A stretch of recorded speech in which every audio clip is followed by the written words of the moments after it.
Jean-Denis. Bonsoir tout le monde. Bonsoir messieurs, dames dans la salle. Mesdames, messieurs, bonsoir ceux qui nous regardent. Alors, bienvenue à la séance ordinaire du Conseil municipal du 11 octobre 2022.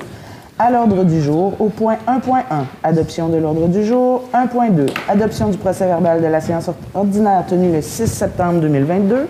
1.3, mot de la mairesse. 1.4, adoption du projet de règlement numéro 603-2022, modifiant le règlement de lotissement numéro 425-2011 afin d'assurer la concordance au schéma d'aménagement et de développement révisé de la MRC du Rocher-Percé, tel que modifié par le règlement numéro 339-2022. 1.5, avis de motion, règlement modifiant le règlement de lotissement numéro 425-2011 afin d'assurer la concordance au schéma d'aménagement et de développement révisé de la MRC du Rocher-Percé, tel que modifié par le règlement numéro 339-2022. 1.6, avis de motion et dépôt du projet de règlement, décrétant une dépense et un emprunt de 4 024 216 pour la construction d'un entrepôt sur le site du garage municipal. Au point 1.7, Office municipal d'habitation de Percé, nomination d'un représentant de la Ville au conseil d'administration. 1.8, formation du comité sur l'accès à l'information et la protection des renseignements personnels, article 8.1 de la loi sur l'accès aux documents des organismes publics et sur la protection des renseignements personnels. 1.9, approbation des comptes. 1.10, nomination du vérificateur externe. 1.11, poste régulier à temps complet vacant, adjointe à l'administration réceptionniste. Poste 1.12, poste régulier à temps complet, vacant, procureur et conseiller juridique. 1.13, mutuelle de prévention à santé et sécurité du travail de l'Union des municipalités du Québec, appel d'offres de services professionnels afin d'obtenir les services financiers et les services de prévention et de gestion. Au point 1.14, établissement de la valeur de remplacement d'édifices municipaux.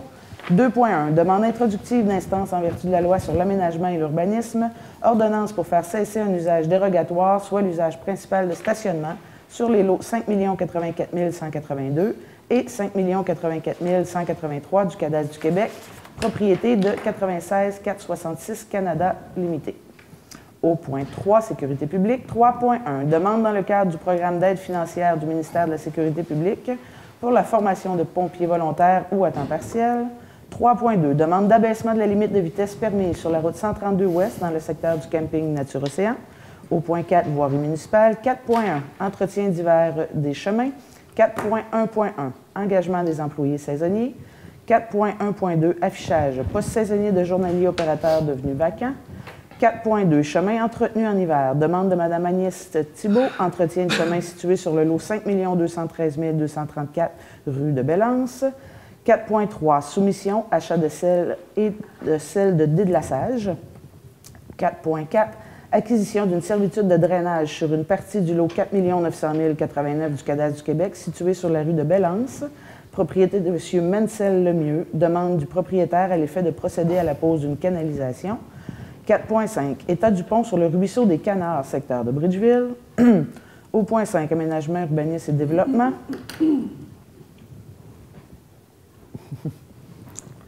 5.1, règlement sur les plans d'implantation et d'intégration architecturale. 5.1.1, construction d'un vivier sur le lot 4 900 149 situé au 1491 route 132S à Saint-Georges-de-Malbaie. 5.1.2, agrandissement d'une remise sur le lot 5 083 715 situé au 1245 chemin de Val-d'Espoir. 5.2, demande d'autorisation de travaux en vertu de l'article 3 du règlement numéro 499-2016 visant à citer à titre d'immeuble patrimonial la maison Le Gros située au 41 route de Pointe-Saint-Pierre. 5.3, demande d'autorisation d'exercer un usage conditionnel sur la propriété située au 1066 route 132 Ouest à Cap-d'Espoir, permettre dans une portion du bâtiment accessoire situé en cour arrière de la résidence un atelier d'ébéniste à l'étage avec un logement additionnel intégré au rez-de-chaussée. 5.4, poste régulier à temps complet vacant, inspecteur en bâtiment. 5.5, stagiaire en gestion de projet. 5.6, projet d'aménagement du Piémont du Mont-Sainte-Anne, vente de terrain sur la nouvelle rue commerciale, offre de services de l'agence Gotha Immobilier. 5.7, Société de développement économique de Percé, désignation de représentants au conseil d'administration en remplacement de M. le conseiller Jonathan Côté. On va reporter ce point-là, Mme Hubert. Au point 5.8, producteurs et productrices acéricoles du Bas-Saint-Laurent-Gaspésie demandent d'appui aux représentations auprès du ministère des Forêts, de la Faune et des Parcs visant à favoriser les différents usages en forêt publique dans une vision à long terme qui concilie les intérêts de la sylviculture et de l'acériculture. 5.9, Comité ZIP Gaspésie demande d'appui et d'engagement, projet sensibilisation à la protection des milieux côtiers par la bande dessinée à animation scolaire. Au point 6, Loisiriculture, demande financière l'Oasis de Percé, première édition du bal masqué de Percé dans le cadre de l'Halloween. On n'a rien aux affaires nouvelles. Pardon? Nous n'avons rien à ajouter aux affaires nouvelles. Alors, est-ce que j'ai un proposeur? Je propose. Merci, Mme Réel. Au point 1.2, adoption du procès-verbal de la séance ordinaire tenue le 6 septembre 2022. Vous les avez tous reçus? Oui. C'était bien conforme? Oui. Est-ce que j'ai un proposeur? Je propose. Merci, Mme Roussy. Au point 1.3, mot de la mairesse. Bien alors, mot de la mairesse ce soir, écoutez, en gros, ce que je veux féliciter, c'est l'ensemble des commerçants de la ville de Percé cet été pour la belle saison touristique que nous avons eue. Je pense que ça s'est quand même très bien déroulé. Les commentaires que j'ai à l'effet de l'achalandage, je pense que les commerçants sont très contents. On a eu une belle saison, donc je pense que c'est le premier mot que j'ai à mentionner en ce début d'automne et en cette fin de saison estivale qui quand même continue d'avoir certains visiteurs encore sur le territoire. On en voit encore certains. En deuxième lieu, écoutez, vous avez constaté le retour de M. Kakou parmi nous. Donc, on est très content que M. Kakou soit revenu en présentiel avec nous. Il y a eu, évidemment, dans les dernières semaines, beaucoup de oui-dire à l'effet que M. Kakou était à l'étranger. Moi, je tiens à rassurer l'ensemble de la communauté à l'effet que M. Kakou était en fonction pendant cette période-là. Il a travaillé à distance, soit, mais de façon très efficace. Alors, je pense que ce soir, c'est important de mentionner un peu ce qui s'est passé dans cette période-là au niveau du travail de M. Kakou. Je lui ai demandé de me faire un rapport. Parce que moi, je n'ai pas de doute sur l'effet que M. Kakou était très présent avec nous. On s'est parlé, je pense, quotidiennement.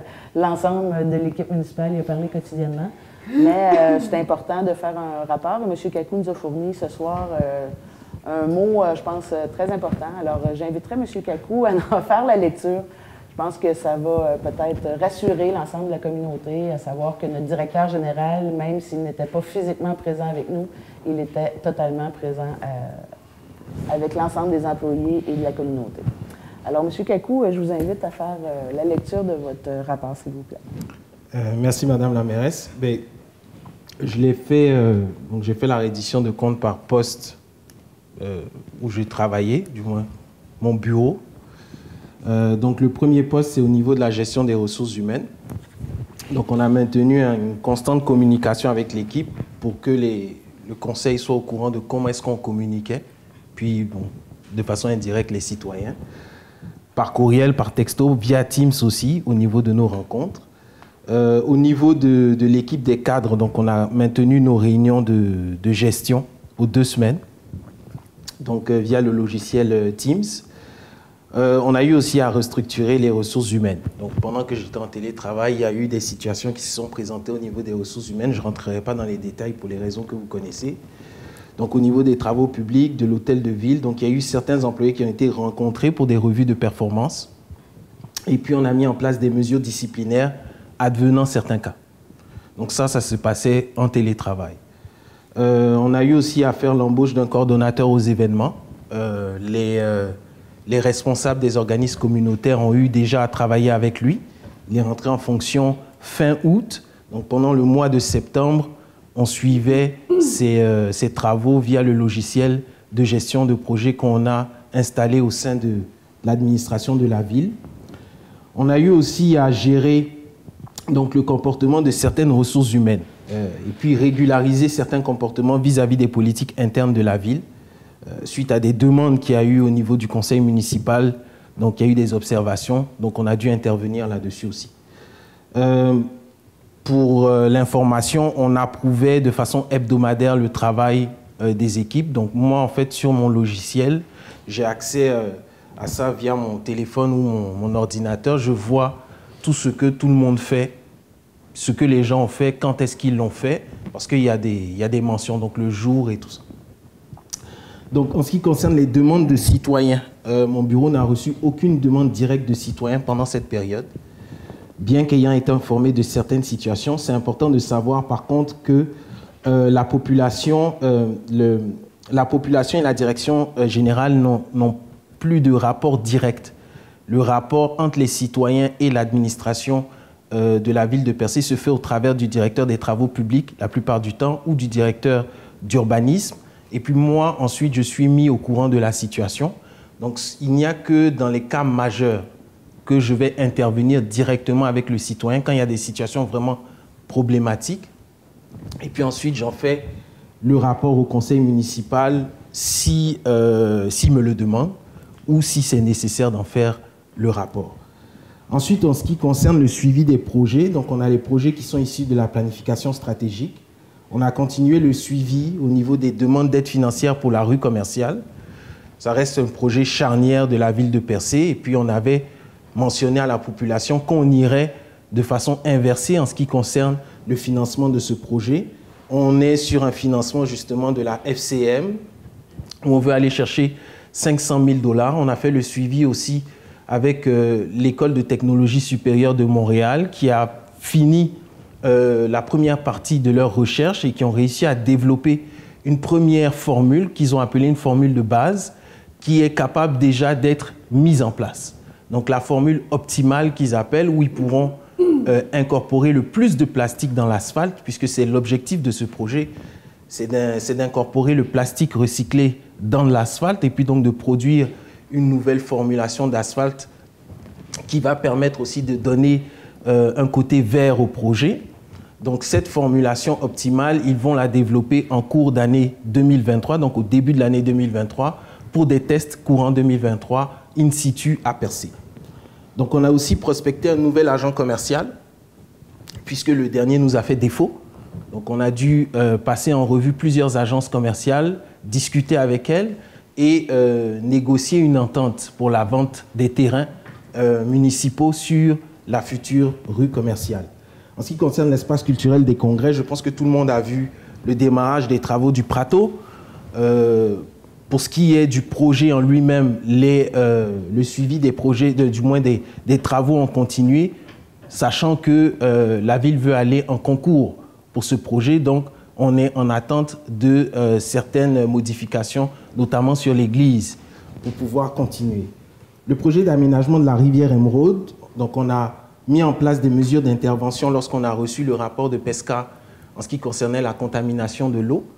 Donc les directives qui ont été émises, à savoir d'interdire la baignade, provenaient directement de notre bureau, après avoir consulté notre conseil juridique. Toujours au niveau de la rivière Émeraude, on a des demandes d'aide financière qui sont en cours. Donc on avait une surveillance d'une demande d'aide financière provinciale qui sera bientôt annoncée à la population, puisque le dossier va être déposé. Mais en même temps, on a travaillé avec des consultants qu'on avait embauchés pour finaliser le plan d'affaires du parc municipal de la rivière Émeraude, puisque la ville ne veut pas aller dans un projet déficitaire. Il faut un plan d'affaires pour pouvoir déposer des demandes d'aide financière. On a aussi réfléchi avec les lauréats du concours sur le plan directeur du parc, donc à savoir qu'est-ce qu'il va y avoir dans le parc, les agréments qu'on va installer. C'était quelque chose d'important pour la ville de Percé puisqu'elle est partie en concours de design et d'aménagement urbain. Ensuite, on a suivi les travaux de la SDEP. Vous savez, la SDEP, c'est un organisme qu'on a dû reprendre, qui était inactif depuis plusieurs années. Et on avait annoncé en 2020, fin 2020, début 2021, l'école de permaculture et d'agriculture innovante qui a fait l'effet d'une levée de fonds dans la communauté. Et cette année, on a eu le premier cours de PDC qu'ils appellent, donc c'est un cours de permaculture. Il y a un autre cours à destination de la communauté qui est aussi lancé. Et il y a aussi le marché public qui s'est tenu en été. Donc nous avons fait le relais avec le coordonnateur de la SDEP, M. Emmanuel Estérez, sur les différents projets en allant de la Société de développement économique. En ce qui concerne maintenant nos projets d'infrastructure, on a finalisé la deuxième demande au PAVL, donc c'est le programme d'aide à la voirie locale. L'année dernière, on avait annoncé qu'on avait fait une deuxième demande au ministère des Transports qui avait été refusée.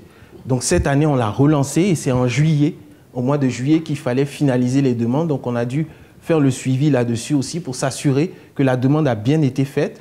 Est-ce qu'on va avoir l'aide financière? On ne sait pas, on espère l'avoir, on pense qu'on est qualifié pour l'avoir. Puis là, il va s'agir là des dernières routes problématiques à percer, puisque depuis 2019, on a entamé un gros programme de réfection de nos infrastructures. Il y a eu le deuxième rang, qui était très problématique, qui a été refait entièrement. Entièrement. Juste à peu près à moitié. Oui. Ben, les parties les plus problématiques du deuxième rang. Oui, mais c'est que vous dites tout le rang complet. Oui, mais entièrement, quand on appelle, ça veut dire que c'est les parties les plus problématiques du deuxième rang qui ont été refaites. La route de la station, la route de Lens à Beaufils, qui a été refaite entièrement, de la 132 jusqu'au deuxième rang. Une partie du chemin d'Irlande. L'autre partie du chemin d'Irlande fait partie de la demande qu'on a. Les chemins de Val d'Espoir 5 et 4 et 5, je pense. 5, ouais, font partie de cette demande qu'on a déposée en juillet et on espère vraiment que ce sera fait parce qu'on veut refaire 5000 mètres d'asphalte là-dessus, donc refait à neuf. Toujours dans les projets d'infrastructure, on a un entrepôt multifonctionnel. C'est un projet sur lequel on travaille depuis 2020 qui vient répondre à 3 problématiques qu'on a au sein de la ville de Percé. La première, c'est le manque d'espace de stockage au niveau de l'entrepôt municipal. On n'a pas de place où pouvoir ranger nos actifs amovibles. J'appelle les actifs amovibles, c'est peut-être les têtes de souffleurs, des choses qu'on ne veut pas laisser à l'air libre, surtout au printemps ou en été. Le manque d'infrastructures pour l'entretien des véhicules, donc l'entretien complet, extérieur et intérieur. Et puis aussi le manque d'infrastructures pour la création de mobilier urbain. Aujourd'hui, on a besoin d'un atelier de menuiserie qui fonctionne à l'année à Percé, parce qu'il y a des demandes dans la communauté pour du mobilier urbain. Et c'est pour ça qu'on veut mettre en place cette infrastructure, de sorte à ce que nos équipes soient capables de travailler, même en hiver, pour produire les bancs à destination de la communauté et d'autres tables. Donc on a pu finaliser la demande d'aide financière. On a reçu une approbation du ministère des Affaires municipales de 83%. Et cet été, il y a eu donc la finalisation des plans et le lancement des appels d'offres. Donc ce soir, vous allez annoncer justement le dépôt de projet de règlement à cet effet. Donc on a aussi suivi l'implantation de la redevance, donc la redevance touristique de Percé, au travers du site internet qu'on devait mettre en place pour les remises au niveau des commerçants. On avait des échéanciers très serrés, on a respecté nos échéanciers, mon bureau et puis celui de la trésorière, pour pouvoir fournir aux commerçants un site qui allait leur permettre de pouvoir faire leur remise en toute tranquillité d'esprit. L'autre point, c'est la gestion documentaire, pour que le conseil sache aussi comment est-ce qu'on pouvait faire les approbations documentaires à distance. Donc tout ce qui était approbation documentaire, donc toutes les approbations documentaires se sont faites de façon électronique et sécuritaire, que ce soit la signature des contrats, des autorisations ou encore l'approbation mensuelle des factures pour les comptes à payer de la ville. Il y a eu aussi une gestion des litiges, donc tous les litiges qu'on a à la ville de Percé. Le premier, donc, c'est les litiges de grief qu'on a. Donc on a fait un suivi intense avec nos avocats de l'UMQ du grief qu'on a avec le syndicat des travailleurs et travailleuses à la suite du congédiement d'un employé. Donc on a dû mettre en place des stratégies de négociation. J'étais en contact avec les avocats de l'UMQ pour pouvoir essayer de trouver une issue à ce litige. On a aussi suivi avec nos avocats, donc là on fait face à une contestation devant la Cour supérieure de notre règlement établissant une redevance touristique. Donc on a dû faire aussi le suivi avec nos avocats de Tremblay-Bois pour la mise en place d'une stratégie pour pouvoir répondre là à la contestation qu'on a devant les tribunaux. La gestion de la relation avec nos partenaires a été la même que depuis 2 ans.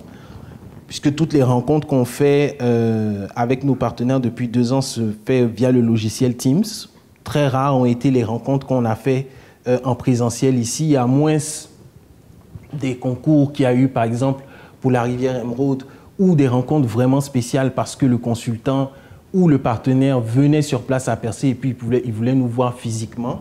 La plupart du temps, on avait des rencontres à distance. Pour ce qui est des relations avec le conseil, les séances de travail se tenaient en différé, mais du moins en virtuel, hein, au travers du système qu'on a installé.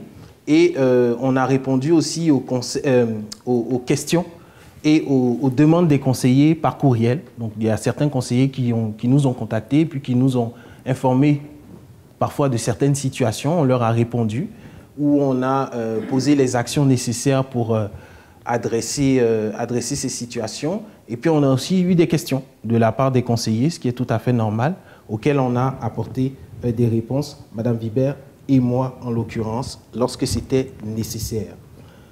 Là, en conclusion, ce que je voulais dire, c'est que, en conclusion de cette édition de compte, il est important de mentionner que depuis le mois de mars 2020, nos méthodes de travail au sein de l'administration de la ville de Percé ont complètement changé et nous avons passé près de 2 ans en télétravail et cela n'a aucunement remis en cause notre productivité.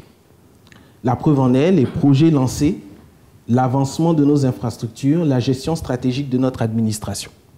La culture de notre organisation a été transformée et certains de nos collaborateurs à ce jour se trouvent régulièrement en télétravail sans que cela vienne remettre en question leur performance.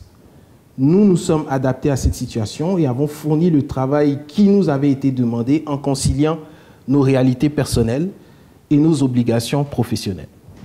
Il est de mon avis professionnel, après un retour en présentiel, que cette période de télétravail n'a en aucun cas altéré le fonctionnement de l'hôtel de ville et que le bureau du directeur général a gardé le contrôle sur les équipes municipales tout en maintenant la confiance des employés. Merci. Merci beaucoup, M. Kakou. Parce que vous avez fait état des derniers mois de travail, puis je vous en remercie. Alors, voici pour le mot de la mairesse. Je pense que c'est complet pour ce soir. Les points reviendront. Là, il y a des annonces qui vont se faire plus tard. Donc, on va revenir au travers de l'ordre du jour.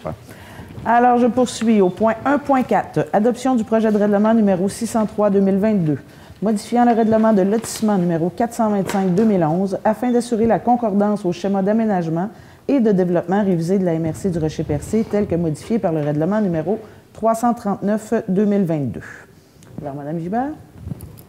Oui, bon, le règlement, le schéma modifié de la municipalité prévoit pour les superficies et les dimensions minimales d'un lot situé en bordure à proximité d'un lac ou d'un cours d'eau, la possibilité, dans le cas où la route est déjà construite et où les services d'aqueduc et d'égout sont déjà en place, donc les 2 services, donc on parle de l'eau complètement desservie, la profondeur moyenne des lots situés en bordure d'un lac ou d'un cours d'eau pourra être réduite à 30 mètres. Cette profondeur devra être mesurée à partir de la ligne des hautes eaux. Donc, il faut que notre règlement de lotissement soit concordant avec le règlement de la MRC. Donc, de là, la modification de notre règlement de lotissement pour y apporter la même modification. Très bien. Pour un peu de précision, Mme Hubert, on parle des lotissements de la rue commerciale, en fait? Entre autres, oui. Ben, donc, on parle du petit ruisseau Robin, là, qui est considéré évidemment comme un cours d'eau. Oui. Donc, c'est pour réduire là, la profondeur des terrains nécessaires là, qui demandaient, là, même de l'autre côté du chemin, là, même si on n'est pas du côté du ruisseau, donc la rue commerciale, de l'autre côté, là, la profondeur devait avoir un 45 mètres, donc ça a été réduit à 30 mètres. Là. On est quand même assez loin du ruisseau, là. C'est pas un ruisseau de grande marée. Là, ça concerne quand même tout le secteur desservi où il peut y avoir absolument, tout à fait. Mais on parlait, là, entre autres, le besoin là, de cette situation-là. Alors, merci, Mme Vibert. Est-ce que nous avons un proposeur? Juste pour mentionner, Madame la mairesse, il va y avoir c'est un règlement qui n'est pas susceptible d'approbation référendaire puisque c'est une concordance.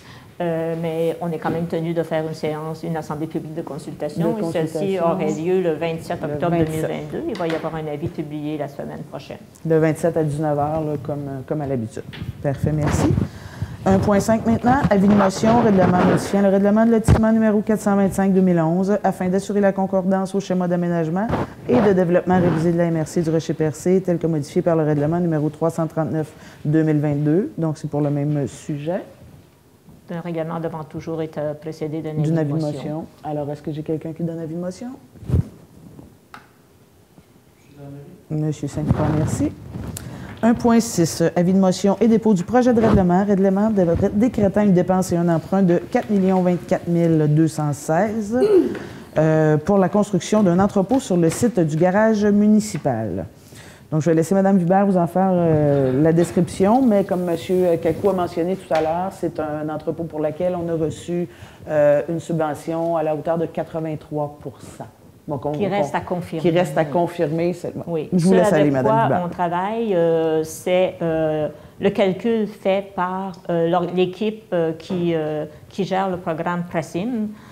Donc, suite au dépôt de la demande de la Ville, ils ont fait les calculs avec tous les frais qu'on leur a fournis, donc le contrat, la soumission reçue, les laboratoires, tous les frais d'ingénieur et tout ça, et quelques travaux en régie. En plus des dépenses contingentes, donc les frais, les imprévus, les frais de financement, tout ça. Pour le montant, on a un règlement de 4 024 216. Le montant des frais admissibles déterminé par le MAMRA est de 3 754 000 $.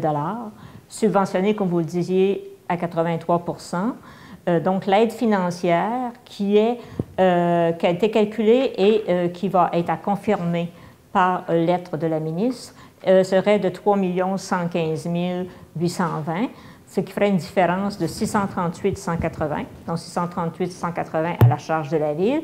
À ça, il faut ajouter les frais qui ne sont pas subventionnables, entre autres les frais de financement, une partie des frais de services professionnels, on en met toujours un peu plus pour avoir une marge de manœuvre, et aussi les frais, les imprévus pour 2,5 % parce que le ministère, dans le cadre de ce programme-là, fixe les imprévus à 7,5 %. La loi nous prévoit d'aller jusqu'à 10 %, donc on va toujours jusqu'à 10 %, sauf que c'est juste par précaution, mais actuellement, on n'atteint pas. Donc, avec l'ajout de ces frais-là, comme les frais de financement à 160, financement temporaire, en attendant le financement permanent suite à la réalisation des travaux, c'est 162 745. On n'ira sûrement pas jusqu'à là, mais on y va, on a mis 5 %. Donc, on y va sécuritaire. La contribution maximale prévue de la Ville à ce moment-là serait de 908 396 sur un projet de 4 024 216. Très bien, merci. La charge fiscale.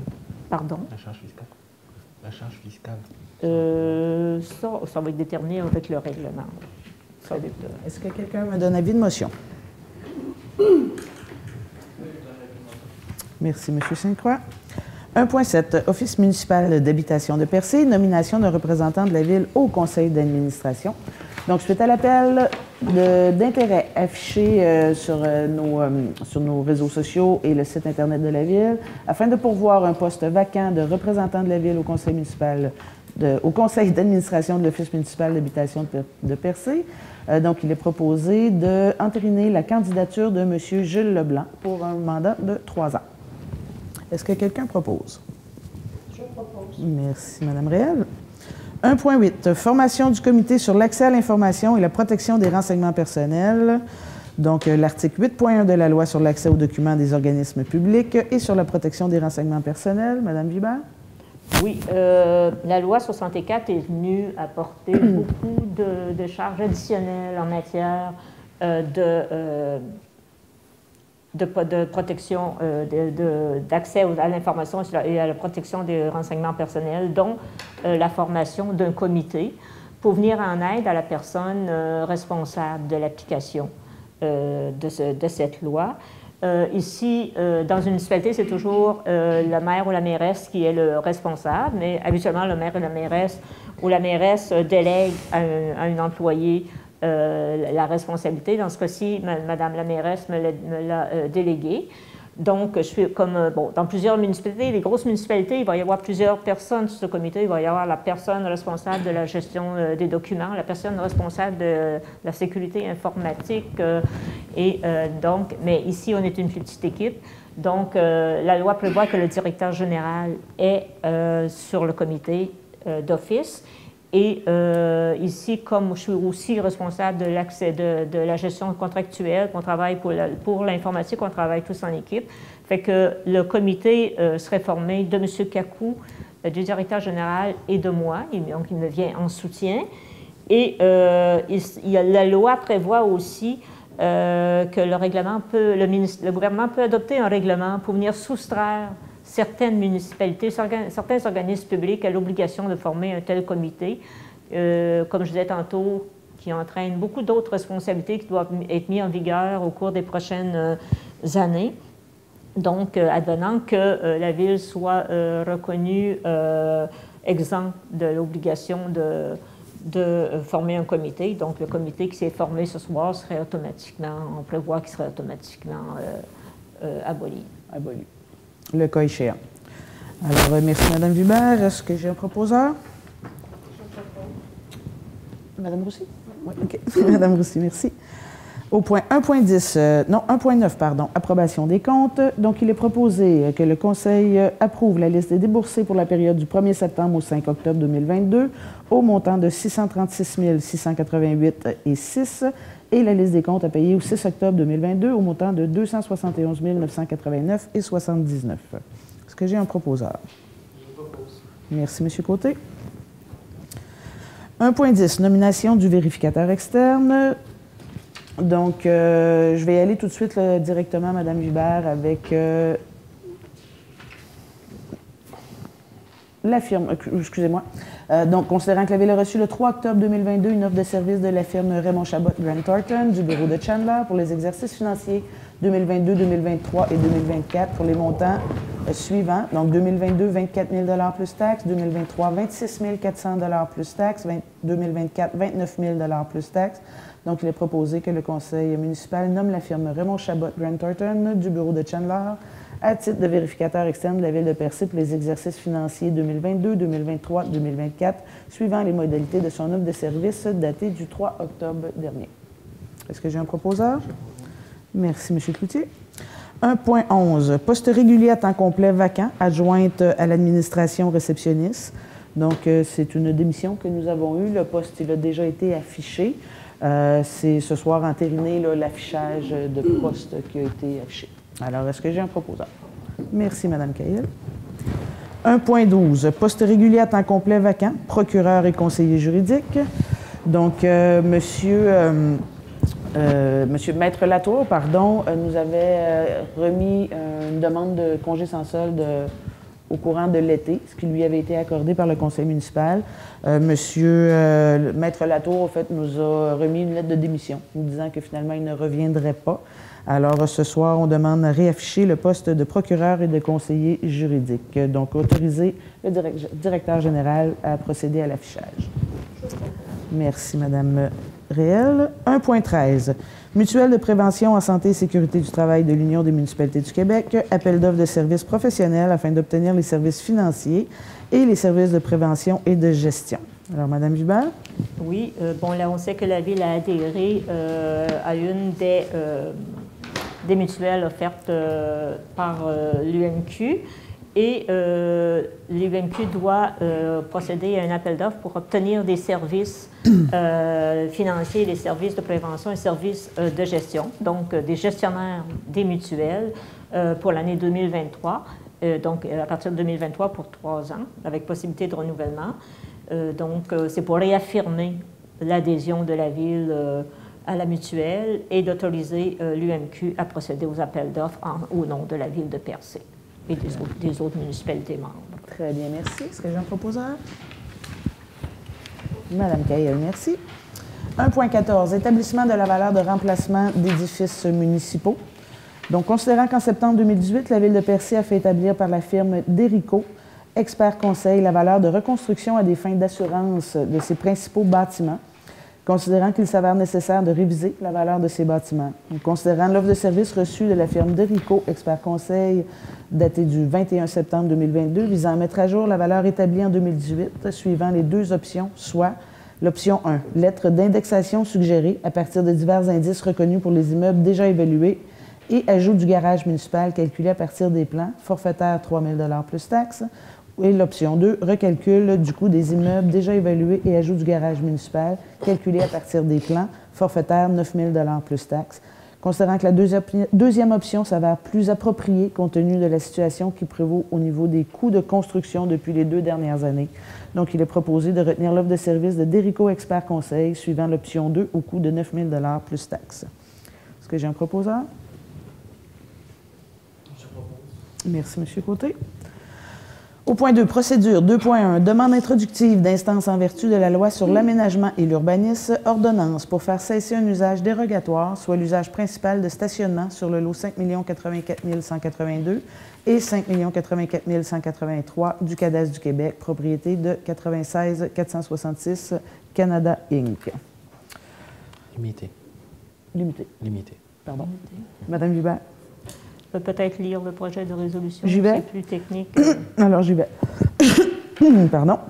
Donc, considérant que 96 466 Canada Limité est propriétaire des lots 5 082 183 et 5 084 183 du Cadastre du Québec, considérant que les lots 5 082 182 et 5 084 183 sont situés dans la zone 231 CT, identifiée au plan de zonage de la ville de Percé, considérant qu'il a été constaté que depuis plusieurs mois, le propriétaire et ses auteurs ont utilisé les lots 5 082 182 et 5 084 183 à des fins principalement de stationnement, considérant que les règlements en vigueur à la ville de Percé autorisent l'usage de stationnement à titre d'usage principal d'un immeuble que dans la mesure où le dit usage est inscrit à la grille des spécifications de la zone concernée comme usage spécifiquement autorisé, considérant que l'usage stationnement comme usage principal spécifiquement autorisé n'est pas inscrit à la grille des spécifications de la zone 231 CT dans laquelle sont situés les lots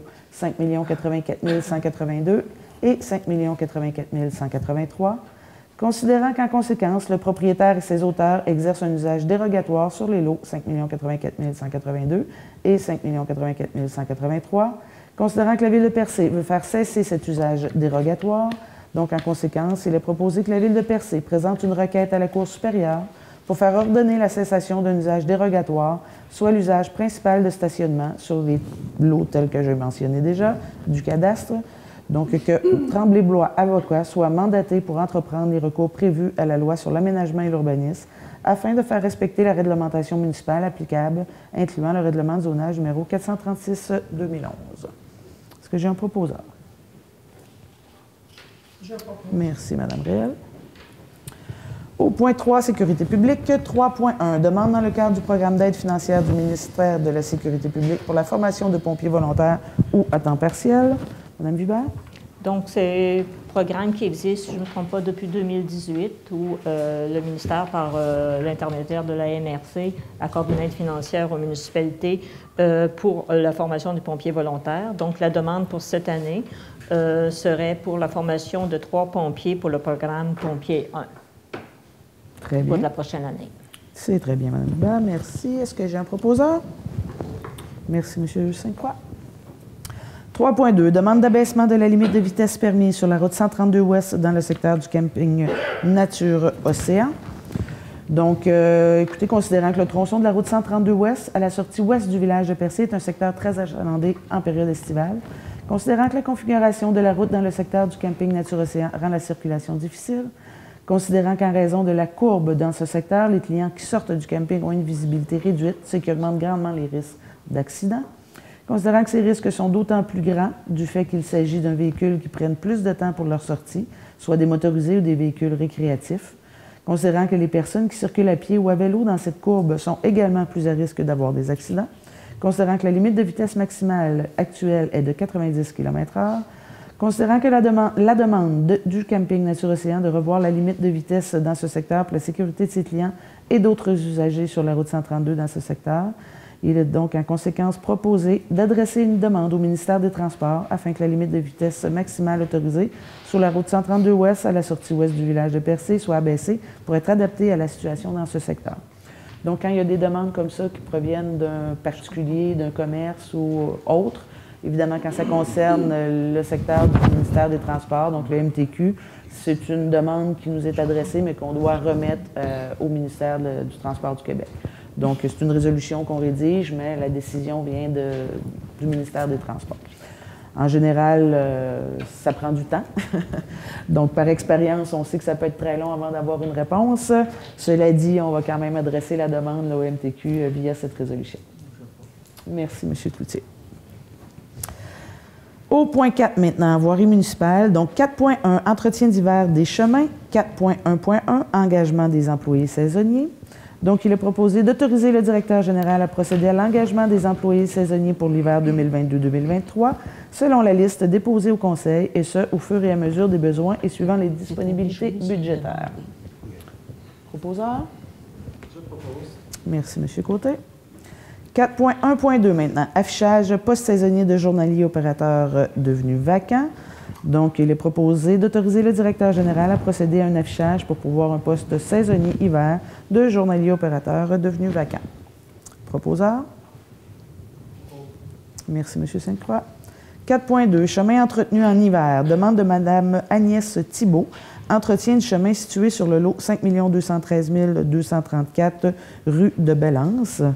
Alors, considérant que Mme Agnès Thibault est propriétaire de l'immeuble situé au 1362 rue de Belance, considérant que l'entrée principale donnant accès à la propriété de Mme Thibault se trouve sur une partie du chemin entre la route 132 et la rue de Belance, d'une longueur de 58,12 mètres, connu comme étant le lot 5 213 234, considérant que ce chemin ne fait pas partie des voies publiques municipales entretenues pour la circulation des véhicules automobiles durant l'hiver, tel que déterminé en vertu de la résolution numéro 51-2019. Donc, considérant la demande de Mme Thibault à l'effet que la Ville procède au déneigement du chemin situé sur le lot, donc en conséquence, il est proposé au conseiller que la résolution numéro 51-2009 concernant l'entretien d'hiver des voies publiques municipales soit modifiée pour y ajouter une portion du chemin situé sur le lot 5 213 234, soit sur une longueur approximative de 25 mètres à partir de la rue de Belance. Est-ce que j'ai un proposeur? Je propose. Merci, M. Côté. 4.3, soumission achat de sel de déclassage. Donc, il est proposé d'accepter l'offre de Mine Solène, division de sel Windsor, datée du 15 septembre 2022, relativement à la fourniture de sel de déglaçage au cours de la saison hivernale 2022-2023, au coût de 134,99 la tonne métrique plus taxes, livraison incluse. Je propose. Merci, Mme Réel. 4.4, acquisition d'une servitude de drainage sur une partie du lot 4 900 089 du cadastre du Québec, située sur la rue de Belance, propriété de M. Mansell Lemieux, demande du propriétaire à l'effet de procéder à la pose d'une canalisation. Donc, considérant que le 5 juillet 2022, le Conseil municipal, par la résolution numéro 294-2022, autorisait l'obtention d'une servitude de drainage à titre gratuit de M. Mansell Lemieux, une servitude réelle et perpétuelle de drainage des eaux de la rue de Belance, connue comme étant le lot 5 213 231 du cadastre du Québec, à l'encontre d'une partie du lot 4 900 089 du cadastre du Québec. Considérant que la Ville proposait à M. Lemieux une servitude à ciel ouvert, considérant que le propriétaire souhaite la pose d'une canalisation, il est donc proposé au conseiller que la résolution numéro 294-2022 soit modifiée afin de préciser que la servitude comportera la pose d'une canalisation. Merci, M. Côté. 4.5. État du pont sur le ruisseau des Canards, secteur de Bridgeville. Écoutez, c'est un secteur du ruisseau des Canards. C'est un pont qui était autrefois, qui est encore sous la responsabilité de la Ville de Percé, mais qui n'a pas nécessairement d'accès, qui n'arrive pas, c'est un peu un cul-de-sac, là. Le pont est clairement là, en désuétude présentement et considéré comme dangereux. Donc, c'est vraiment pour aviser que le pont, présentement, au fait, le chemin, l'accès va être fermé pour un temps indéterminé. Là, on verra qu'est-ce qu'on pourra faire là, de cette situation-là, mais que le chemin d'accès va être fermé. Au fait, il n'y a pas de propriété, il n'y a pas de terrain desservi là, situé de l'autre côté de ce pont-là, mais considérant qu'il est dangereux là, à la circulation, il sera fermé. Donc, ce n'est pas une résolution, c'est plus une information. C'est bien ça? Alors, je poursuis au point 5, aménagement, urbanisme et développement. 5.1, règlement sur les plans d'implantation et d'intégration architecturale. 5.1.1, construction d'un vivier sur le lot 4 900 149, situé au 1491 route 132S à Saint-Georges-de-Malbaie. Donc, considérant la demande présentée pour l'approbation des plans relatifs à la construction d'un vivier, situé au 1491 sur la route 132 à Saint-Georges-de-Malbaie, considérant la recommandation du comité consultatif d'urbanisme datée du 20 septembre d'accepter les plans déposés avec les conditions suivantes. Donc, l'enfouissement des fils obligatoires, l'installation obligatoire d'un revêtement mural blanc de déclin de bois ou de bardeaux de cèdre, la prolongation obligatoire du revêtement mural de bois vers le sol de manière à diminuer à 0,3 m la hauteur visible des murs de béton, l'installation obligatoire d'un revêtement de toit de tôle d'acier galvanisé, l'utilisation obligatoire de la couleur rouge pour les portes, les cadrages, les moulures extérieures et les coins, l'aménagement obligatoire d'un écran végétal dissimulant les murs de béton. Donc, en considération, il est proposé que le Conseil approuve les plans déposés pour la construction de ce vivier. Je vous explique pourquoi il y a ces conditions-là. Au fait, c'est un secteur anciennement des Robins.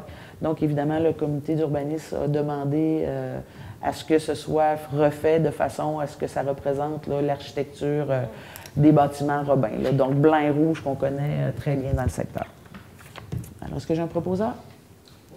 Merci, M. Sainte-Croix. 5.1.2, agrandissement d'une remise sur le lot 5 083 715, situé au 1245 chemin de Val d'Espoir. Donc, considérant la demande présentée pour l'agrandissement d'une remise au 1245 chemin de Val d'Espoir, situé à l'intérieur d'un périmètre d'urbanisation, considérant que la superficie du garage agrandi sera de 48 mètres carrés, considérant la recommandation du comité consultatif d'urbanisme daté du 20 septembre d'accepter les plans tels que déposés. Donc, en considération, il est proposé que le Conseil approuve les plans tels que déposés par le propriétaire pour l'agrandissement de la remise. Est-ce que j'ai un proposeur? Je propose. Pardon, merci, M. Reil. Au point 5.2, demande d'autorisation de travaux en vertu de l'article 3 du règlement numéro 499-2016, visant à citer à titre d'immeuble patrimonial la maison Legros, située au 41 route de la Pointe-Saint-Pierre. Donc, considérant la demande d'autorisation présentée par le propriétaire pour la construction d'une fondation en béton et la réfection partielle de la galerie avant, donc très bonne nouvelle, la maison Legros va être tranquillement restaurée. Considérant que cette demande a été soumise le 20 septembre au comité consultatif d'urbanisme, agissant également à titre de conseil local du patrimoine, considérant que le comité consultatif d'urbanisme recommande l'approbation des dits travaux avec les conditions suivantes, donc l'enfouissement obligatoire des fils, la réutilisation obligatoire des barreaux de garde-corps de la galerie avant, l'aménagement obligatoire d'un écran végétal dissimulant les murs de béton. Donc, pour ces considérations, il est proposé que le Conseil autorise les travaux de construction d'une fondation en béton sous la maison Legros et de réfection partielle de la galerie avant avec les conditions recommandées par le comité consultatif d'urbanisme. Est-ce que j'ai un proposeur? Merci, M. Sainte-Croix. 5.3, demande d'autorisation d'exercer un usage conditionnel sur la propriété située au 1066 route 132 Ouest à Cap-d'Espoir, permettre dans une portion du bâtiment accessoire situé en cour arrière de la résidence un atelier d'ébéniste à l'étage avec un logement additionnel intégré au rez-de-chaussée. Donc, considérant la demande présentée pour l'autorisation d'exercer l'usage suivant sur la propriété située au 1066 route 132, permettre dans une portion du bâtiment accessoire, soit en cour arrière, la résidence, un atelier d'ébéniste à l'étage et un logement additionnel intégré au rez-de-chaussée. Considérant que cette demande a été soumise au comité consultatif d'urbanisme le 9 août 2022, considérant que le comité recommande l'acceptation de cette demande avec les conditions suivantes, inspection obligatoire du service de prévention des incendies avant et après les travaux et respect des recommandations du responsable, obligation de faire produire une attestation de conformité des installations électriques par un électricien certifié. Donc, considérant qu'un avis a été publié dans les délais prévus sur la loi de l'aménagement et l'urbanisme et affiché sur le terrain concerné pour informer les intéressés que le Conseil statuerait sur cette demande lors de la séance du 11 octobre et que ceux qui souhaitaient pouvaient se faire entendre lors de cette séance. Est-ce qu'il y a quelqu'un qui veut se faire entendre présentement? Donc, la consultation se fait. C'est beau. En conséquence, il est proposé que le Conseil accorde l'autorisation d'usage conditionnel tel que demandé, avec les conditions recommandées par le Comité consultatif d'urbanisme. Pardon? C'est situé où il y a eu, sur la 132 à Cap-d'Espoir, où il y a eu le détour un peu, là. C'est une maison avec une grange derrière. Donc, c'est le réaménagement de la grange derrière. Ce que vous voyez, où est-ce que c'est situé, là? Une espèce de maison jaune avec une grange derrière. Vraiment, là, où il y a le détour là, qui s'est fait là, par le ministère des Transports. Là. L'espèce de croche là, sur la 132 à Cap-d'Espoir. C'est beau? Oui. Est-ce que j'ai un... Merci, Mme Cahill.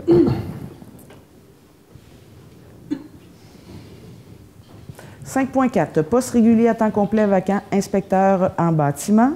Donc, il est proposé d'entériner l'affichage d'une offre d'emploi pour pouvoir le poste régulier à temps complet d'inspecteur en bâtiment devenu vacant. Au fait, notre inspecteur nous a quittés pour retourner dans son coin d'origine avec sa conjointe. Nous avons reçu sa démission là, il y a quelques semaines et on a procédé à l'affichage rapidement. Donc, ce soir, on veut... Il a suivi sa conjointe. Il a suivi sa conjointe, effectivement. À son désagrément, je pense. Ouais. Cela dit, donc c'est pour entériner l'affichage. Est-ce que j'ai un proposeur? Je propose. Merci, Mme Cahill. Mme Réel, mon Dieu. Excusez-moi. 5.5, stagiaire en gestion de projet. Donc, il est proposé de procéder à l'engagement de M. Thomas Desgaris à titre de stagiaire en gestion de projet. Desgaris? J'ai dit Desgaris. Desgaris, pardon. À titre de stagiaire en gestion de projet, en télétravail, pour le suivi des dossiers durant le congé de maternité et parental de l'agente de développement en patrimoine immobilier, à raison de 20 à 25 heures par semaine, au salaire horaire de 20 $ de l'heure. D'autoriser le directeur général à signer pour et au nom de la Ville le contrat de stage à intervenir avec M. Desgaris. Merci, M. Sainte-Croix. 5.6, projet d'aménagement du Piémont du Mont-Sainte-Anne, vente de terrain sur la nouvelle rue commerciale, donc offre de service de l'agence Gotha Immobilier. Donc, considérant que le 3 mai 2022, le conseil municipal acceptait l'offre de service de l'agence immobilière Via Capital du Mont-Royal, reçue le 16 avril, visant à accompagner la Ville de Percé dans le cadre de la vente de 4 terrains sur la nouvelle rue commerciale du Piémont du Mont-Sainte-Anne, considérant que cette agence s'est désistée de ce mandat. Donc, en conséquence, il est proposé d'accepter l'offre de l'agence Gotha Immobilier reçue le 3 octobre 2022 pour la réalisation de ce mandat. Est-ce que j'ai un proposeur? Merci, M. Côté. Le point 5.7 va être remis à la prochaine séance, comme on avait mentionné lors de la lecture de l'ordre du jour. Donc, le 5.8, producteurs et productrices acéricoles du Bas-Saint-Laurent-Gaspésie, demande d'appui aux représentations auprès du ministère des Forêts, de la Faune et des Parcs visant à favoriser les différents usages en forêt publique dans une vision à long terme qui concilie les intérêts de la sylviculture avec la sériculture. Donc, je fais la lecture. Si vous souhaitez. Je fais. Elle est publique, je n'ai pas besoin, c'est vraiment un appui. Là, oui, peut-être les deux derniers, vraiment l'appui de la Ville dans les deux derniers, par exemple. Considérant qu'il est nécessaire de protéger le potentiel acéricole et les érables du Québec pour assurer le développement de l'industrie touristique. Donc, il est proposé de reconnaître... Acéricole. J'ai dit touristique. Hein? Ouais. Ah oui. De l'industrie acéricole. Ah? Il est proposé de reconnaître aux conseillers et conseillères de reconnaître l'importante contribution économique, sociale et environnementale de la sériculture pour les régions du Québec, donc d'appuyer les RPAQ dans les représentations auprès du FP, afin qu'il favorise les différents usages en forêt publique dans une vision à long terme qui concilie les intérêts de la sylviculture avec la sériculture en assurant la sauvegarde du potentiel acéricole nécessaire à la croissance de l'industrie de l'érable, et ce, dans une perspective de conservation du patrimoine forestier québécois. Merci, M. Reil. Au point 5.9 maintenant, comité ZIP Gaspésie, demande d'appui et d'engagement, projet sensibilisation à la protection des milieux côtiers par la bande dessinée et animation scolaire. C'est une deuxième demande. Le comité ZIP avait déjà fait, il y a quelques années de ça, 2019, déjà fait là, une bande dessinée qui était destinée à l'éducation, en fait, en milieu scolaire, sur la sensibilisation de la protection des milieux côtiers. Donc, ils nous font une deuxième demande. C'est un appui et ce qu'ils nous demandent en retour, en fait, c'est de publier sur nos réseaux sociaux, le site Internet de la Ville, donc les résultats de leur travail. Alors, c'est un plaisir de le faire. Alors, est-ce que j'ai un proposeur pour que la Ville s'engage à publier la bande dessinée en 2023 sur son site Internet et sa page Facebook? Merci, M. Sainte-Croix. Non, 5.7, je l'ai remis au point à la prochaine séance. Oui, il va être un point reporté. 6.1 maintenant, demande d'aide financière l'Oasis de Percé. Donc, première édition du bal masqué de Percé dans le cadre de l'Halloween. Alors, il est proposé d'accorder une aide financière de 1 500 $ à l'Oasis de Percé pour l'organisation de la première édition du bal masqué de Percé qui aura lieu le 29 octobre 2022 dans le cadre de l'Halloween. Je propose. Merci, Mme Roussy.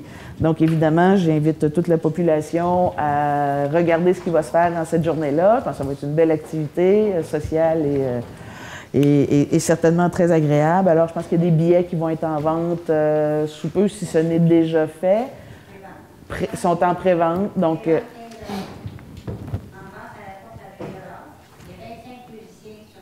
en vente à la porte à 15 $, 20 $.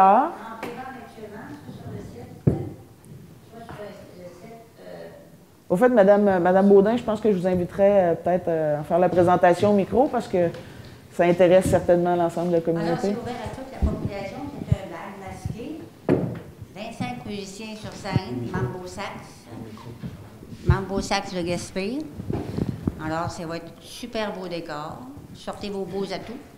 Ça va valoir la peine, là. Est-ce qu'il y a un thème pour les déguisements?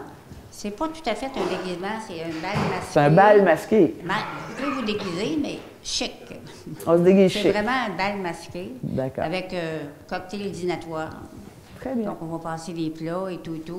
Il va y avoir le bar. Il y a aussi un prix pour les plus beaux costumes. OK. Donc, les plus bien habillés. Vous pouvez vous habiller comme vous voulez, mais c'est beau, c'est chic. Je vous dis, 25 musiciens, ça va vraiment jouer. Le décor va être superbe. Parfait. Donc, c'est un événement qui est pour les 18 ans et plus, on comprend oui, bien. 18 ans et plus, oui. C'est très bien. Il y a des billets en pré-vente actuellement à 15 $. Puis à la porte, ça va être 20 $. Puis il faut dire qu'il y a un maximum de 200 personnes. Parfait. Pas plus, parce qu'on ne peut pas en rentrer plus que ça. Alors voilà, je vous invite tout le monde. C'est ouvert de toute la population du Grand Percé et les alentours et plus. autres. Ouais, ça va être gigantesque, ça va être super. Bien, c'est très bien. Merci, Mme Baudin, pour les spécifications. Et merci pour la subvention. Ça fait plaisir. Oui. Alors, voici, ça fait le tour de l'ordre du jour. Nous sommes maintenant à la période de questions. Je vous invite à vous présenter au micro. Bonsoir. Je voudrais vous poser une question à propos de la petite bâtisse qui est dans le terrain, qui a été construite, qui est sur le terrain du Géoparc. C'est un bâtiment d'entrée électrique, au fait, puis qui est sur le bâtiment de la ville sur le terrain de la ville de Percé. Donc, c'est un bâtiment qui a été installé pour le branchement de diverses activités qui pourraient se situer dans le secteur. On sait que par le passé, quand il y avait des activités, soit des spectacles, des événements, des festivals, bien, les comités devaient aller se brancher dans le centre d'art, ce qui n'était pas nécessairement très adéquat, tant au niveau de la sécurité que des assurances, et ainsi de suite. Donc, c'est un bâtiment là, qui a été instauré là pour différentes activités qui pourraient avoir lieu sur... Aux frais de la ville? Bien, ça appartient à la ville. Oui. Ouais, sur les terrains de la ville. Bon.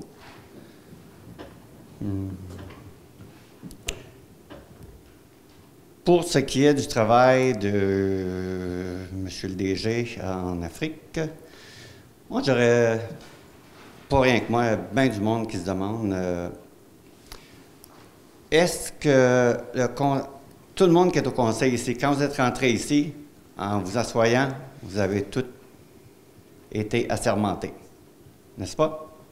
Tout à fait. Je voudrais vous poser la question maintenant. Qui a décidé qu'il allait avoir 6 mois de télétravail? On ne parle pas de 6 mois, on parle de même pas 4 mois, en fait. C'est un départ de 3 mois et demi. Ça a été présenté au conseil en séance de travail. 2 conseillers étaient absents lors de cette séance-là. Les 6 autres étaient présents. Donc, ça a été décidé en conseil municipal lors d'une séance de travail. Je voudrais demander au conseiller. Est-ce que c'est vrai? Moi, je suis la personne absente, alors je ne sais pas ce qui s'est dit durant la séance de travail. Monsieur Cocou, je pense qu'il t'a donné toutes les bonnes explications. On l'a rencontré hier soir pendant 1h30. Il vient de tout clarifier, tous les malentendus qui se disaient, puis tout ça. Tu as rendu un compte rendu de tous les travaux qu'il a fait. Je dis pas qu'il n'a pas travaillé. Ben, non, mais c'est ça. Je demande. Il y en avait qui disaient qu'il n'avait pas travaillé. Il y a du monde qui nous a appelés, puis tatati, tatata, le gars, c'est tout réglé. Il s'est présenté à soir, puis il nous a tout expliqué quoi ce qu'il en était. Fait que, faut pas demander mieux que ça. Il y en a qui disent des affaires, puis il y en a qui changent vite. Hein, tout cas. Lors de la tempête, le 23 septembre, il y avait personne ici pour représenter la ville. Il y avait À ce que je pense. représenter la ville. Vous étiez parti en vacances. Oui, tout à fait. M. Pitt était parti en vacances. M. Kakou était à l'étranger. Ouais. S'il aurait arrivé quoi que ce soit Le de fort, qui était là? Le directeur des travaux Le publics était directeur des présent. travaux Puis publics j'étais en et l'ensemble communication des avec lui tout le employés. temps. On était en contact constant avec le directeur des travaux publics pendant toute la période qui a été un peu mouvementée, mais tout était sur place, tout était organisé, les équipes municipales étaient prêtes, les scies mécaniques, les pelles étaient déjà sur les... tout était prêt pour faire face à la situation. Puis on était en contact direct avec le directeur des travaux publics. Il nous faisait le point régulièrement aussi Absolument. pendant la tempête. Régulièrement. Quelle heure de décalage d'Afrique à Percé? Ça dépend du pays. Ben, où tu étais? 4 heures. Merci.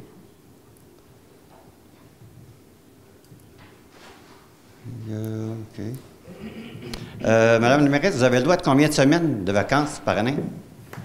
J'ai pas de vacances attribuées. Moi, je suis une élue. J'ai pas de convention qui dicte mes vacances. Mais je peux vous dire que j'en prends pas tant. J'ai droit à des vacances. Tout le monde a le droit des vacances. Parfait, merci. Et il y a un maire suppléant qui est nommé par le conseil municipal en cas d'absence ou si je ne peux pas répondre, comme dans toutes les municipalités, qui est dans le cas échéant ici, M. Nicolas Sainte-Croix. Donc, il peut répondre en cas d'absence ou d'impossibilité. Étiez-vous ici cette date-là? Je fais pour le travail aux îles de la Madeleine à ce moment-là. OK. Mais vous savez qu'aux îles de la Madeleine, les téléphones cellulaires, ils pognent aussi. Oui, oui. OK. Mais en passant les îles, c'est long aussi les fois. Ah, mais c'est les travaux publics, monsieur Méthode, qui s'occupait de faire les besoins s'il y avait eu des travaux nécessaires. Inquiétez-vous pas, tous les employés étaient déployés pour la situation. OK. Est-ce que vous êtes au courant aussi de tout le galet? Oui, bien sûr. L'autre bout? OK.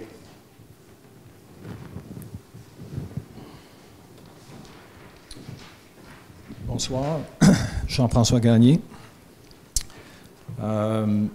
J'ai un dossier qui touche au lotissement d'un terrain dont je suis administrateur, qui a été soumis à la Ville le 4 mai 2022. 2 mois après, étant donné que je n'avais pas de réponse, j'ai contacté par téléphone l'employé responsable du dossier qui a ouvert ses courriels, qui a regardé le dossier pendant 5 minutes et qui m'a donné l'adresse courriel à laquelle il fallait que j'envoie mon dossier aux affaires culturelles. Alors, j'ai perdu 2 mois pour 10 minutes. Pour un dossier qui prenait 10 minutes à traiter.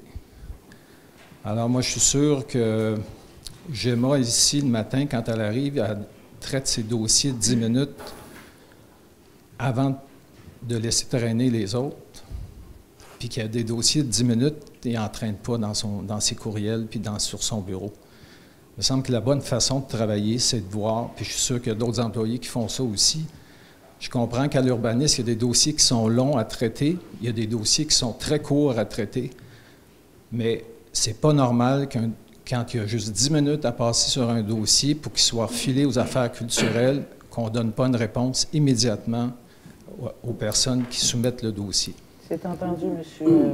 Alors, je me suis senti personnellement visé. Moi, ce que j'ai conclu cette fois-là, c'était que c'était à cause que c'est moi qui présentais le dossier qu'on me faisait ça. Je ne pouvais pas concevoir Je peux pas me prononcer sur cette une administration municipale où on Ben, gère je vous ai pas dit, mieux les dossiers c'est que ça. entendu, monsieur Gagné. Là, depuis ce temps-là, le dossier est parti le 19 juillet aux affaires culturelles, qui, soit dit en passant, est un des 2 ministères du gouvernement qui fonctionne encore en mode COVID, c'est-à-dire qu'il n'y a plus aucun présentiel aux affaires culturelles. Ils sont revenus depuis quelques mois. Ils sont C'est le MCC? sont en présentiel. C'est MCC? Oui. Oh, oui, ils sont en présentiel. Ben, je pense que oui, depuis le printemps. En tout cas, c'est toutes pas ça réserves que- sont en présentiel depuis le printemps. C'est pas le message qui, si vous appelez sur leur numéro de téléphone Ok. qui est publié, le message que vous allez obtenir, ça ne serait pas ça, là. On n'est même pas capable d'avoir un numéro de téléphone pour parler à quelqu'un. Ah, c'est une affaire à cause épouvantable, qu'ils sont M. en Gagné, mode je vous COVID. le conseille. J'en ai fait mention à plusieurs reprises, publiquement, et ainsi de suite. Alors là, on est le 11 octobre, bientôt 3 mois après, donc ça fait 5 mois que j'ai soumis mon dossier. Puis là, on parle d'un dossier de lotissement, là. C'est, pour les gens qui ne connaissent pas ça, là, Ah, M. Gagné, là, dans le cas du C'est ça, secteur de la la rue rue commerciale, là, c'était plus de 15 mois avant d'avoir C'est une ça. réponse. C'est un dossier municipal, là. Fait qu'on n'est pas privilégié ici au niveau du MCC, là. Ouais. 15 mois avant d'avoir une réponse, là.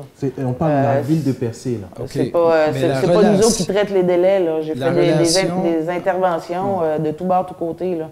Je suis très au fait. Mais malheureusement, on ne peut vraiment pas faire grand-chose sur les délais du ministère de la Culture. La seule chose que vous pouvez faire, c'est les relancer. Mais on comme peut la pas, mairesse on vient peut de pas vous dire, relancer parce qu'on ne Ben, sait vous pas avez qui toujours les relancer. courriels. Vous les avez courriels toujours un auxquels courriel? vous avez envoyé, Les personnes ne répondent pas. vous avez parlé aussi Ils de ne l'accusé de répondent réception? tout simplement Ah, pas. écoutez, je ne peux pas vous en dire plus. Non, mais est-ce que, en tout cas, ça fait longtemps que je suis à Percé, là, puis le dossier, la question de la présence des affaires culturelles, puis de l'arrondissement culturel, puis la façon dont ça nuit au développement de la ville de Percé, la façon dont ça nuit à la vie citoyenne, reviennent à tous les mandats, à toutes les élections, à tous les...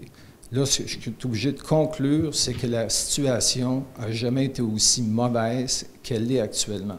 Ben, elle n'était pas Puis- mieux il y a quelques années, moi je peux vous confirmer Ben, ça. en tout cas, quand j'ai construit ma maison, ça a été pas mal plus vite que ça. Ah, ben, vous êtes vous mentionnez aussi que c'était long puis c'était pas facile non plus, là. Je me Ben, souviens ça très s'est bien, là. fait, ça s'est fait à l'intérieur de 4 mois, tout était fait, là, les Ben, sondages, vous puis allez les tomber approbations. sur un terrible de bon timing. Alors, de tout ce que je peux voir, c'est que pour un dossier qui est beaucoup plus facile, parce qu'on construire une maison, c'est compliqué, là. Il y a des Ah, fenêtres, ouais. il y a des portes, il y a des toits. Là, on parle de lotissement, là. Oui, mais Les coûts pour ça, ben, c'est assumé en grande partie par la population de Percé, parce que les revenus de la ville ne sont pas là. La ville veut avoir plus de citoyens dans son village, c'est ce que ça va donner, mon lotissement, là, plus de citoyens dans le village. Il y a 6 propriétés qui peuvent être construites sur ces terrains-là. À partir du moment où le lotissement se fait, déjà, la ville va chercher 10 fois plus de Monsieur revenus Gagné, de taxes. je sais tout ça, je sais tout ça. Je ne veux pas vous interrompre, mais nous sommes très au fait de la situation, là. Moi, ce que j'aimerais savoir, là, puis me rassurer, étant donné que je ne peux pas avoir de réponse des affaires culturelles, est-ce que mon dossier est revenu ici? Est-ce qu'il traîne sur un bureau? Est-ce que quelqu'un des affaires culturelles... Parce qu'à un moment donné, les dossiers se promènent. Non, vous l'avez envoyé aux affaires culturelles? Oui. Il est aux affaires culturelles. Puis eux autres, ils ne reviennent jamais à la ville avec des questions? Ou... C'est avec vous qui traite. OK. Puis ils répondent... S'il y a quoi que ce soit, je peux vérifier, là, faire une vérification s'ils ont eu des nouvelles ou quoi que ce soit. Est-ce que vous avez reçu un accusé de réception avec un numéro de dossier? Ah oui, l'accusé de réception, je l'ai reçu le 19 parce que je l'ai demandé, là. Le 19 juillet. Faites-nous parvenir l'accusé de réception avec votre numéro de dossier et puis on va s'en occuper.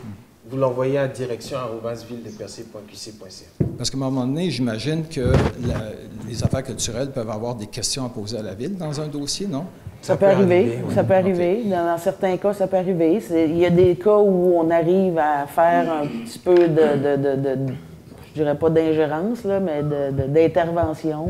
Ça donne ce que ça donne.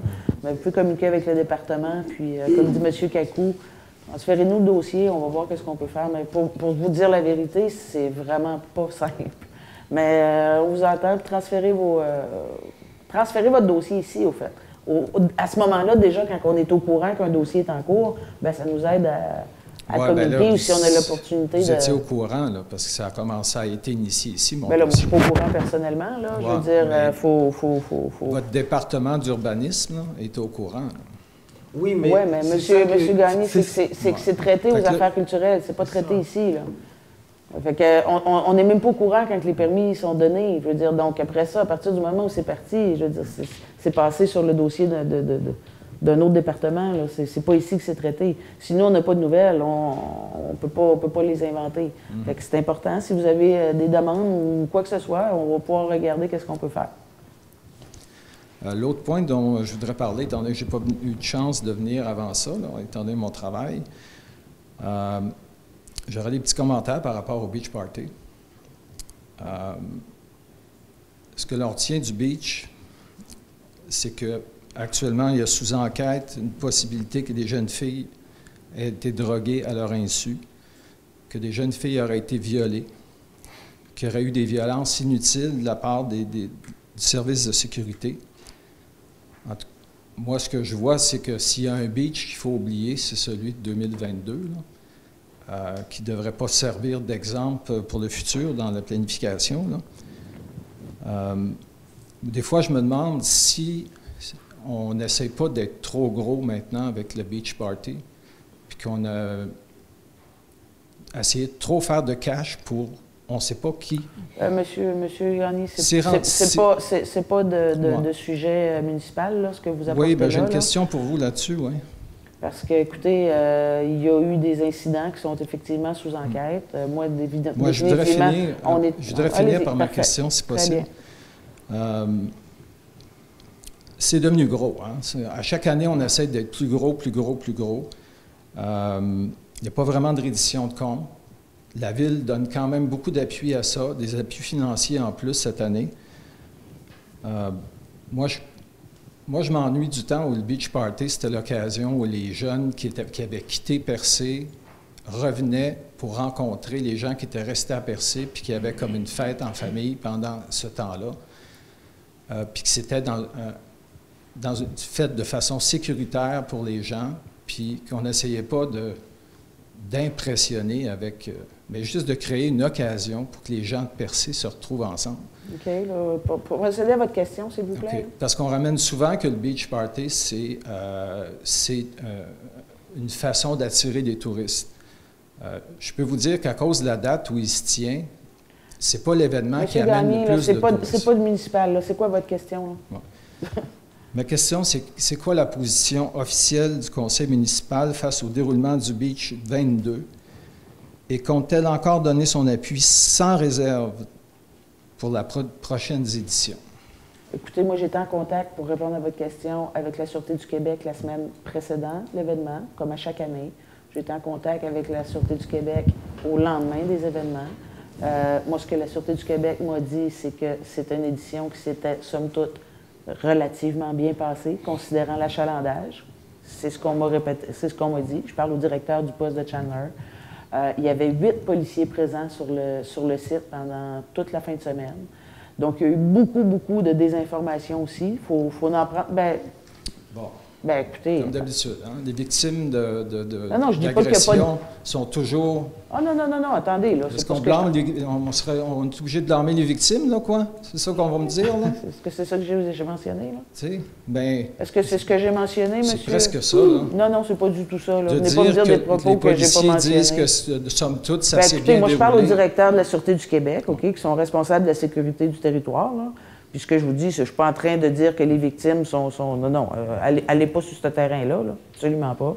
Je peux vous dire que, somme toute, le compte-rendu de la Sûreté du Québec, il n'est pas si négatif. Je ne vous dis pas qu'il n'y a pas d'incident. C'était la bonne place pour nos enfants à être ce soir-là. Ah, écoutez, c'est pas à moi de vous répondre à ça, là. Si vous avez des enfants, c'est à vous de gérer vos enfants, là. C'est pas à moi de gérer vos enfants. Je vous dis que le conseil municipal n'a pas à s'ingérer dans la façon de faire. Nous, ce qu'on s'assure, c'est de la sécurité au niveau de la Sûreté du Québec, qui est un corps policier municipal. À partir de là, les organismes ont ce qu'ils ont à faire, puis ils vont faire ce qu'ils ont à faire. C'est pas à moi de vous répondre ici aujourd'hui pour tenir compte de notre responsabilité, là. Elle n'est pas là, là. Tous les organismes, et aussi la Ville, étant donné que c'est des bailleurs de fonds, ont le droit de poser des questions, puis ont le droit de s'assurer. Mais c'est pas d'ordre public ici ce soir, ça, monsieur Jean-François Gagné. C'est pas d'ordre public? Je n'ai pas à vous dire qu'est-ce qui s'est dit entre le comité de bénévoles et la Sûreté du Québec. Ce n'est pas à moi de vous faire état de ce qui s'est discuté entre ces organismes-là. Là. Alors, si vous dites que ce n'est pas d'ordre public, moi, je vais vous dire que c'est d'ordre moral.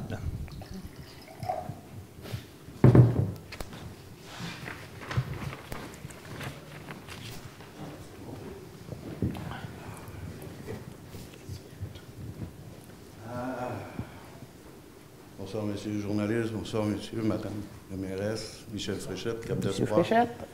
Ça va bien? Oui, ça va bien. Je suis content de voir monsieur Kakou. Bonjour, monsieur Fréchette. Bonjour, bonjour. En si peu de temps, vous avez fait une synthèse comme jamais. Je pense qu'on va vous envoyer plus souvent. Au fait, est-ce que la glace est toujours bonne à Abidjan? La glace? La glace, c'était la seule patinoire en Afrique de l'Ouest à l'hôtel que j'ai visité. Je ne suis pas allé. Vous n'êtes pas allé? Non. Bon. OK. Ah, c'est bon, mais c'est cocasse parce que quand les gens voyagent, il faut s'informer si on fait un bon voyage. Voilà. Deux petites questions parce que j'ai fini de payer mes taxes au mois de septembre. Oui.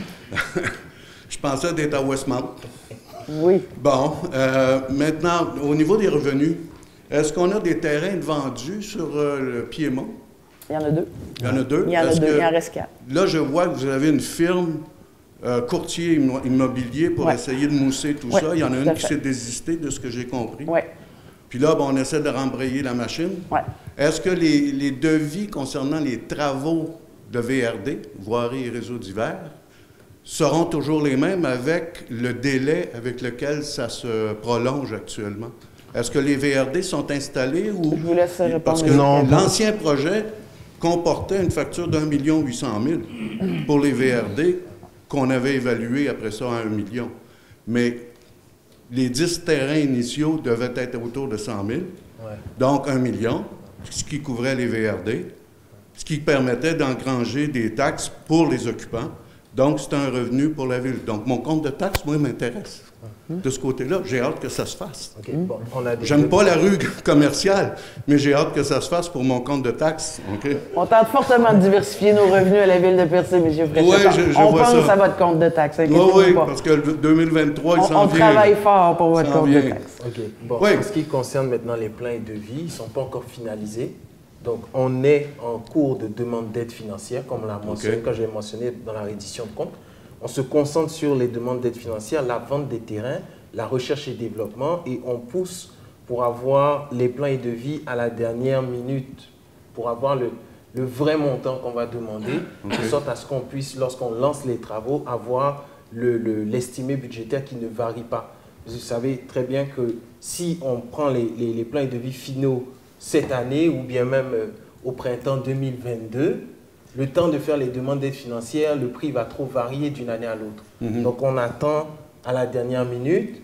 Avec les estimés, on fait les demandes d'aide financière pour demander le maximum. Et puis quand on est prêt avec le financement qui est attaché, on lance le projet avec les plans de vie finaux pour appel d'offres. D'après les annexes du rapport, effectivement, il y avait des problèmes au niveau du sous-sol. La variabilité puis l'instabilité, si on veut, du sous-sol. Ça n'a pas dû s'être amélioré depuis, donc il faut compter là-dessus. Parce qu'il y avait les plans de coupe de l'ensemble de cette rue-là.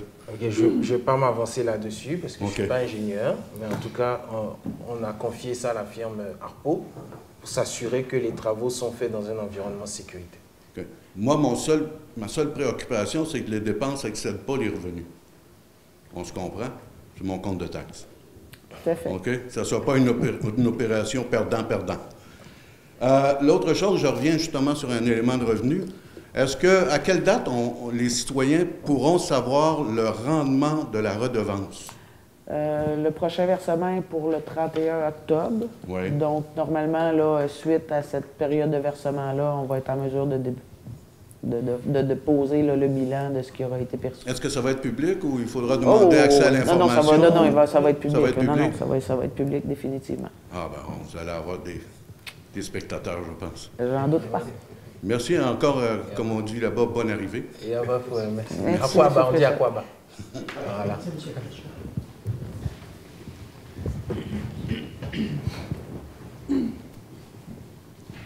Bonsoir tout le monde, Jonathan Massé. Premièrement, je profite de l'occasion du moment que je suis là pour poser une question à Mme Vibert. Je ne sais pas si c'est elle qui va pouvoir me répondre ou pas, concernant un dossier de bris de nos bâtiments au niveau de la galerie, surtout lors du déneigement qui revient d'année en année. D'ailleurs, je profite de l'occasion aussi pour demander à ce qu'il y ait demander à la voirie qu'il fasse attention cette année, puis il y a de l'espace alentour de nos bâtiments pour souffler la neige au lieu de le souffler dessus. Cette année, parce que normalement, la Ville acquiesçait à notre demande de réparation. Cette année, il y avait eu une première demande qui a été refusée, mais suite à des nouvelles informations qu'on a soumises, il y a eu acceptation de révision de dossier. Et la réponse s'en vient. Okay. Donc, on espère que ça sera positif. Ensuite, au niveau de pollution sonore, j'ai pas pu être avec vous le mois passé, mais j'avoue qu'il y a eu 2 dossiers qui sont arrivés, dont il y a eu des questions, dont je ne me mêlerai pas, mais que je vais vous mettre en contexte quand même. On parlait pour certains résidents, le dossier des hélicoptères qui fait son chemin et que la Ville a décidé de ne pas se mêler. On s'entend que ces hélicoptères-là sont principalement utilisés par les touristes, et que l'inconvénient est principalement subi par les citoyens. Quand il y a eu une intervention de M. Fréchette à propos du bruit des motos, qui a été, je dirais, rejeté un peu cavalièrement au lieu d'être analysé, parce que je crois, et je ne veux pas parler au nom de M. Fréchette, mais moi, quand j'ai entendu l'intervention, je crois que la municipalité aurait l'option, entre autres parce qu'on a quelqu'un qui contacte à la Sûreté du Québec normalement, et à chaque année, à ma connaissance, ces gens-là demandent à la Ville qu'est-ce qu'on aimerait qu'il soit fait, admettons, de façon prioritaire, ou à quoi on voudrait qu'il porte attention. C'était pas de changer la réglementation provinciale au niveau des tuyaux d'échappement des motos, mais il y aurait fort probablement moyen de conscientiser, un peu comme quand il y a des barrages pour l'alcool, de faire mettre à certains moments de l'année des barrages qui vérifient le taux sonore des motos, entre autres, parce que oui, ça pourrait exister, puis oui, il y a une réglementation qui existe là-dessus, et ceux qui sont problématiques, qu'on entend quand ils sont rendus quasiment à cap d'espoir, bien, ils pourraient recevoir amende et savoir que Percé ne tolère pas ce genre de bruit-là qu'on subit à chaque année. Ceci dit, au niveau des délais, je ne sais pas si vous vous rappelez, en 2019, je suis venu vous voir pour une plainte et demander aussi une réglementation sur les bruits des bars et qu'on puisse, à ce moment-là, ceux qui étaient élus, dont vous, Madame la mairesse et M. Kakou qui était là, avaient quand même reconnu que c'était une situation problématique. Le problème étant surtout qu'il n'y avait pas de réglementation au niveau municipal. Vous m'aviez dit que vous alliez faire quand même des recherches là-dessus, essayer de remédier à la situation. Et me faire un suivi. On parle de l'automne 2019. Suite aux fêtes en 2020, j'avais quand même appelé le bureau pour savoir où on en était et on m'avait dit qu'on était à l'étude de ce qui se faisait dans d'autres municipalités et qu'on allait me revenir un jour quand ça serait terminé. Je me demande si 3 ans plus tard, on a terminé d'étudier ce qui se fait dans les autres municipalités parce que ce que je ne voulais pas qu'il arrive, et Parce que c'est une situation, comme je vous avais expliqué, qui dure depuis des décennies, mais qui est intermittente. Puis tout le monde pense que, il y a une pandémie, les bars ferment, il n'y a plus de problème de bruit. Par contre, moi, je peux vous dire que cette année, il y a eu des problèmes de bruit. Et je n'ai rien contre chacune des entreprises. Je souhaite à ce qu'ils opèrent et qu'ils opèrent de façon prospère. Mais comme je vous avais mentionné, je trouve totalement anormal que pour une terrasse destinée aux touristes, on entende les chansons de certains établissements jusqu'en haut du Mont-Sainte-Anne, et je vous garantis que c'était vrai, et que ceux qui font des tournées en kayak sont capables de dire exactement quelle chanson est en train de jouer. Donc, on a un périmètre d'à peu près 1 kilomètre alentour qui est choisi musicalement par certaines entreprises. On a eu des problèmes cette année du ravage avec que je suis allé rencontrer encore une fois parce que normalement, ça devrait être la ville, je crois, qui s'occupe de ça, mais c'est moi qui le fais. Je suis allé rencontrer les gens aussi qui chantaient au karaoké, au bar du cinéma, parce que je suis dans mes bâtiments et je suis tanné d'entendre beugler Aline pour qu'elle revienne et je suis obligé de sortir à l'extérieur. Il est tard le soir, les fenêtres sont toutes ouvertes, les speakers sont à l'extérieur et aussi la buvette, un endroit très charmant, mais qui décide de faire des soirées DJ extérieures, tard en soirée, qu'on entend à travers toute la ville. Et là, je me dis, quand est-ce que tous ces éléments-là de pollution sonore deviennent plus importants pour agrémenter supposément le séjour des touristes, ce qui n'est pas toujours le cas parce que je vous dis qu'il y a beaucoup de touristes qui dorment dans le camping et on a eu une surprenante vente de bouchons d'oreilles cette année dans notre boutique. Là. On en a vendu beaucoup plus que les autres années. Et on semble négliger la quiétude des citoyens. Parce que... J'ai pris des notes, monsieur Massé, puis on va regarder ça. Oui, mais j'ai eu la même réponse en 2019. Oui, mais humblement, là, je vous réponds que depuis 2019, ça n'a clairement pas été rediscuté après la pandémie. Là. Puis c'est pas la pandémie le dos large, vous me direz, là, mais honnêtement, ça n'a pas été un sujet de travail. J'en prends note, puis on va regarder. On va analyser ça. Et... Mais vous comprenez que 6 mois avant la pandémie, on s'en était parlé. Ah, mais écoutez, ce que je vous réponds, c'est tel que tel. On avait posé des questions. Les réponses qu'on avait commencé à recevoir, c'était très difficile de réglementer ça parce que ça devenait rapidement subjectif. Qu'est-ce qui va être plus fort pour lui? Qu'est-ce qui va être moins fort pour lui? Non, j'arrive, M. Massé, parce que vous avez parlé, je vous donne la réponse. Donc, on avait commencé à se pencher là-dessus. Est venue la COVID-19. Donc, là, on va se repencher là-dessus, voir effectivement qu'est-ce qui se fait, parce qu'il ne faut pas oublier quelque chose. Là. Le centre-ville de Percé, c'est un milieu festif en été. Là.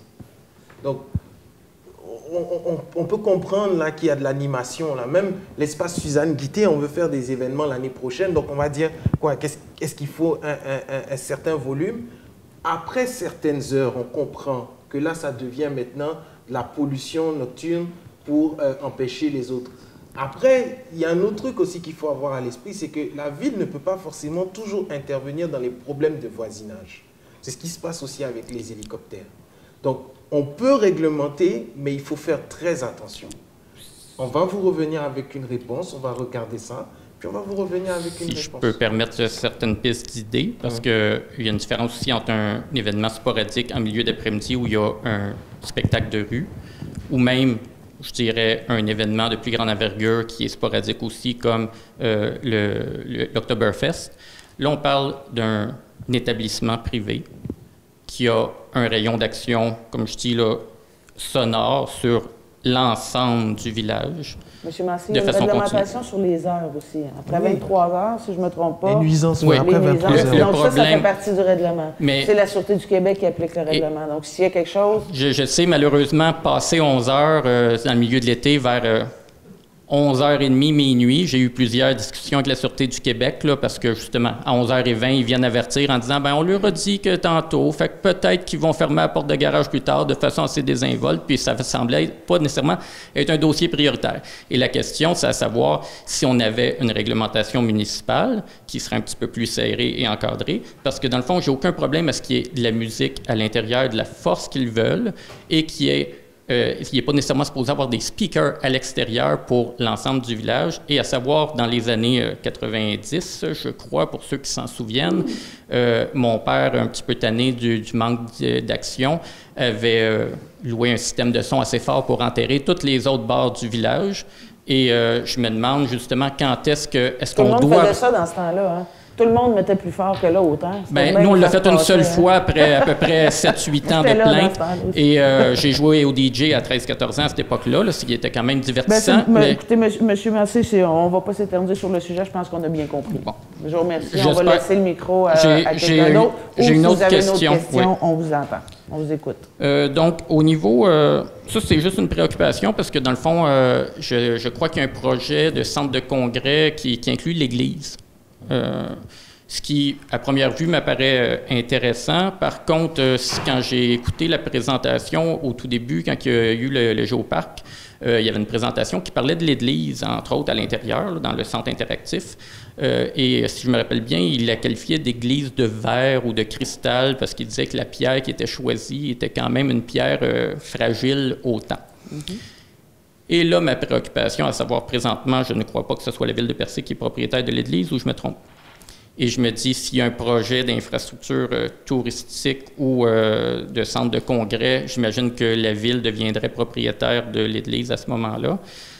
Et je me dis que si le géoparc, j'adore le bâtiment, puis je tiens à ce qu'il soit conservé, mais je me pose certainement la question à savoir si le géoparc le mettait dans sa présentation, comme quoi que c'est de la pierre qui ne durera pas dans le temps. Une pierre friable. Oui. Est-ce que c'est une bonne idée pour la ville d'acquérir ça à n'importe quel coût que ce soit pour s'assurer que plus tard, c'est la ville qui va avoir le problème de l'infrastructure et qui va devoir payer les coûts? Puis à ce moment-là, peut-être être obligé d'être inventif pour trouver des moyens de financer ces infrastructures touristiques qui, des fois, sont problématiques. C'est l'objectif du concours. C'est l'objectif du concours aussi. Parce que la ville veut aller en concours d'architecture pour l'espace culturel et les congrès. Et c'est quelque chose qui a été adressé au niveau des architectes. Donc, il y a un plan. De régler ce problème-là pour s'assurer que ça ne devienne pas un trou à argent. Ça fait partie des travaux qui vont être faits au niveau de l'espace culturel et des congrès. C'était juste pour sensibiliser l'ensemble des conseillers. C'est peut-être pas tout le monde qui avait l'information. C'est justement pour ça que la ville a décidé d'emboîter le pas pour régler le problème de l'église. Parce que s'il n'y a rien qui est fait, l'église, elle va disparaître. Comme je vous dis, c'est juste de s'assurer que ce soit un problème qui soit réglable. Définitivement. Merci de votre écoute. Merci. Pas de souci.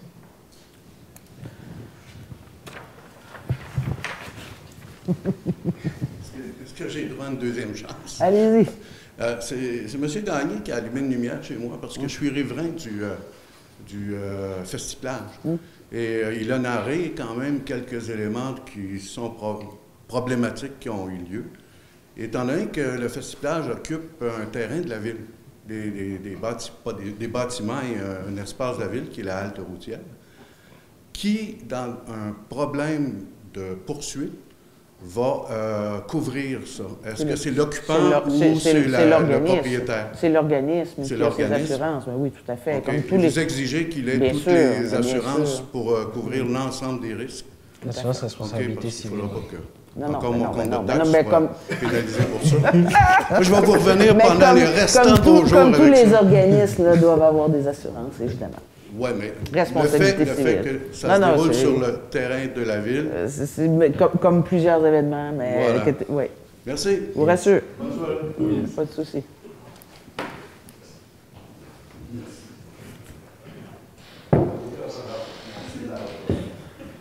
Bon, Olivier Lafontaine, je voulais pas poser de questions à soir, mais puisque jamais deux sans trois, moi avec, je vais taper sur le clou. Là. Dans le fond, c'est plutôt de faire une proposition, parce que la dernière fois, j'ai l'impression que ma question était mal comprise.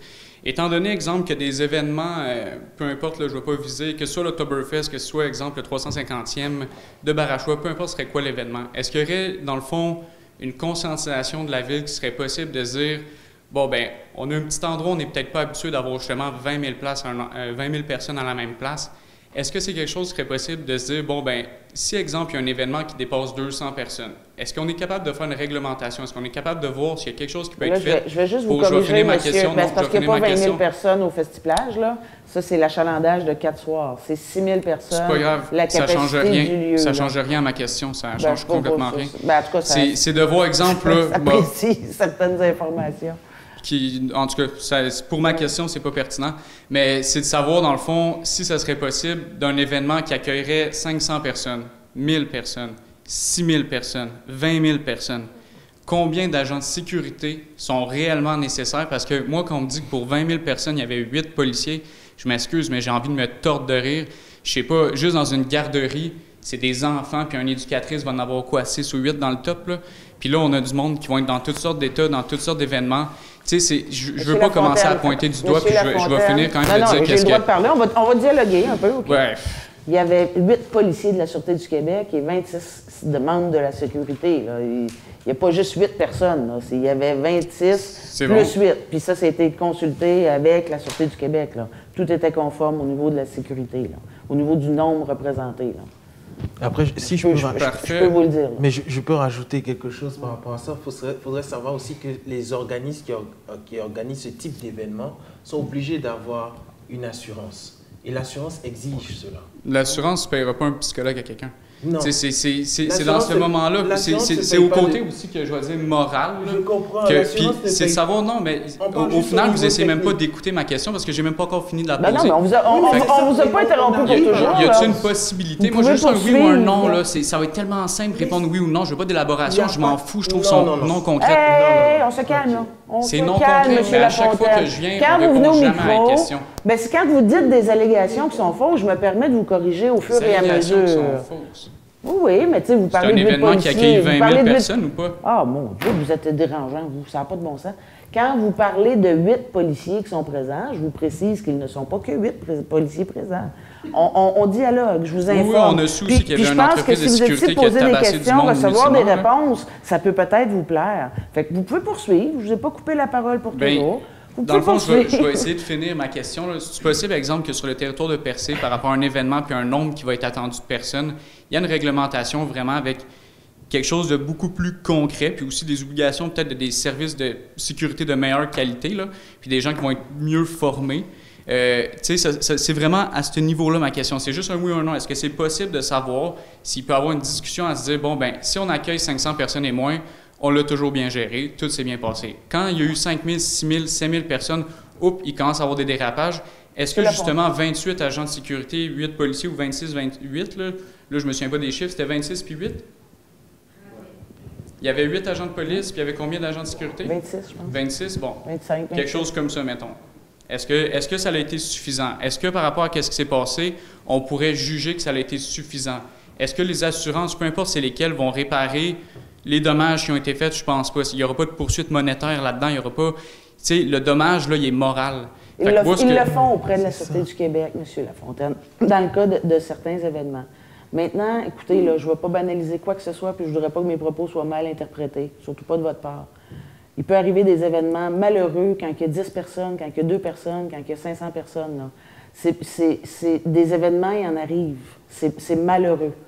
Présentement, pour le cas que vous parlez, parce que je sais que vous parlez du Festiplage, entre autres, avec les 25 agents et les 8 agents, là, il y a eu des comités qui ont été mis au niveau de la sécurité, je le sais, dans ce comité-là, avec la Sûreté du Québec. Donc, ils ont travaillé en collaboration pour la mise en place de la sécurité. Ils ont mis en place beaucoup plus d'éléments de sécurité cette année. D'ailleurs, on peut vous mentionner que le budget de sécurité avait été doublé cette année, là, par rapport aux années précédentes. Il y a beaucoup d'éléments qui ont été considérés, suggérés par la Sûreté du Québec, qui ont été mis en place. Là. Fait qu'il y a une collaboration. Puis c'est dommage, des événements malheureux, il y en arrive. Puis il n'y en a pas juste arrivé à Cap d'Espoir cette année, il y en est arrivé dans plusieurs festivals. Là. Il y en arrive ailleurs, il y en arrive ici, puis c'est extrêmement malheureux ce qui se passe. Mais c'est pas une question de nombre ou de ci ou de ça. C'est pas à nous à s'ingérer. Nous, on s'assure que les comités, puis quand il y a des événements, il y a des assurances responsabilité civile. C'est une d'importance. Et dans le cas où il y a un plus grand nombre, bien, que la Sûreté du Québec soit bien investie dans le dossier. Donc ça, c'est des choses que, oui, effectivement, on s'assure de faire. Moi, je suis au comité de sécurité publique de la Sûreté du Québec. On a des rencontres avec la MRC et la Table des maires fréquemment, aux 3 mois, à chaque année. On donne des orientations. Quand il y a des événements, on rencontre tous les gens. En plus, cette année, en plus des 8 policiers, il y avait quand même les jeunes, en plus des 8 policiers, je veux dire, il y avait les cadets. Les cadets qui sont présents aussi, qui viennent nous rencontrer, qui sont au fait de tous les événements, quand il y a quelque chose, quand il y a des rassemblements, que ce soit 50 personnes ou 5000 personnes, ils sont au fait de la programmation de l'été, ils sont présents, puis on est en communication avec eux, là. Puis est-ce qu'il y a des standards sur le marché, exemple, dans d'autres événements? Ben, écoutez, non, ça, je ne sais pas. C'est ça que j'étais en train de dire à M. Lafontaine. En fait, l'assurance va demander, va exiger à l'organisme qui organise l'événement d'avoir des agents de sécurité, sinon elle ne donne pas la preuve d'assurance. Nous, maintenant, qui collaborons avec l'organisation, on demande la preuve d'assurance. Donc c'est indirect. Et il faut faire la différence entre un événement qui est soutenu par la ville de Percé parce qu'on donne de l'aide technique et puis éventuellement de l'aide financière, et un événement municipal où nous-mêmes, la ville de Percé, organise un événement. Nous aussi, quand on organise des événements, on est soumis à la même réglementation pour les organisateurs d'événements. Donc c'est la preuve d'assurance qui vient déterminer le tout. Donc je comprends qu'il pourrait y avoir maintenant peut-être une politique, mais ça reste de la gestion qu'il va y avoir entre l'organisme et la municipalité. Mais nous, on s'assure, avant de collaborer avec un organisme, ou de lui donner des infrastructures, ou de lui apporter du soutien, d'avoir la preuve d'assurance. Et c'était le cas du Festiplage. Puis la preuve d'assurance, exemple, elle va exiger quoi? Si vous l'avez vu, est-ce que vous l'avez vu, est-ce que vous l'avez consulté? C'est une preuve d'assurance responsabilité civile, donc contre toute forme... Oui, mais j'en ai une même comme entrepreneur. Là. Ça ne doit pas être le même genre de catégorie. Ben, là, pour un organisateur d'événements, c'est l'assurance qui donne les barèmes à l'organisateur d'événements. Ces barèmes-là, ça, vous les avez vus? Nous, on reçoit la preuve d'assurance responsabilité civile. C'est ce que nous, on demande. Oui, ben c'est ça. Ben, dans le sens, ben, je n'élaborerai pas plus la question de bord. Je vois que je suis comme mal compris. Là. Mais, OK, c'est correct. Ben, dans le fond, il n'y a, pas de possibilité de réglementation au niveau de la ville. Il n'y a pas de discussion possible. C'est pas à nous, ville de Percé, de réglementer la politique de l'assureur. L'assureur, il est confortable avec un certain nombre d'agents de sécurité, un certain dispositif de sécurité, une certaine logistique sur les lieux de l'événement. Et s'il n'a pas ça, il ne donne pas la preuve d'assurance. Si nous, on n'a pas la preuve d'assurance, on ne donne pas l'aide. OK. Bon, ben, je vais accepter la réponse. Parfait. Merci. Bonne soirée. Merci.